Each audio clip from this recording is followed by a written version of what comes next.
Devotion is not about whom you worship. It is not about choosing between Rama, Krishna, Kali, or the infinite formless Parabrahman. Nor is it about Jesus Christ, Allah, Waheguru, the silent Buddha, or the awakened Mahavira.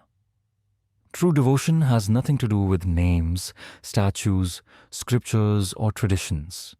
It does not belong to one culture, one language, or one religion. Real devotion begins the moment you start to disappear. It is not about the deity, it is about the death of the worshipper.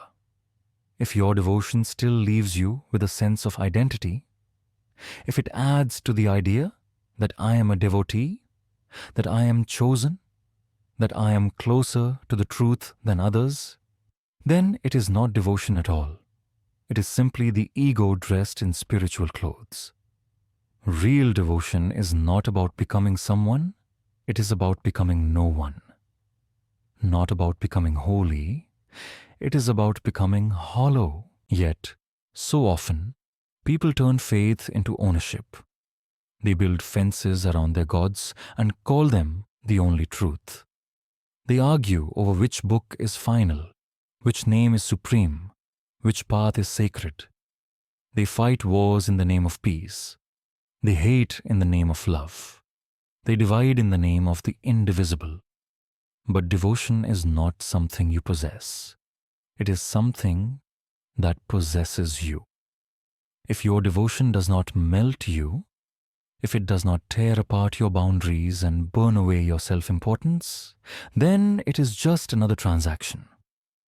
Another trick of the ego to survive, this time behind the mask of religion. A moth does not pause to ask whether the flame is lit in a temple, a mosque, a church, a gurdwara, or a monastery. It does not care whether the fire is called Shiva, or Christ, Allah, or Waheguru, Krishna, or Mahavira. It sees the light, and in that pull, it forgets everything. It dives and disappears. That is devotion. To be drawn so deeply toward the divine that you forget to protect your name, your beliefs, your identity. The only question is, have you burned yet? Have you let something greater than yourself consume you?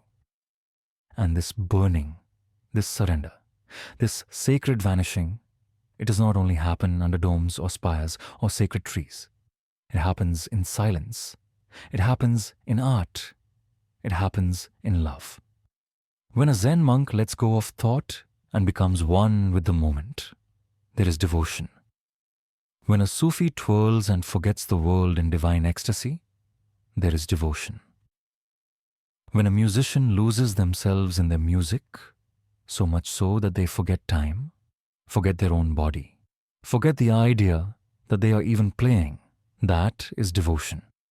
When two people fall so deeply into love that there is no longer a boundary between self and other, that is devotion.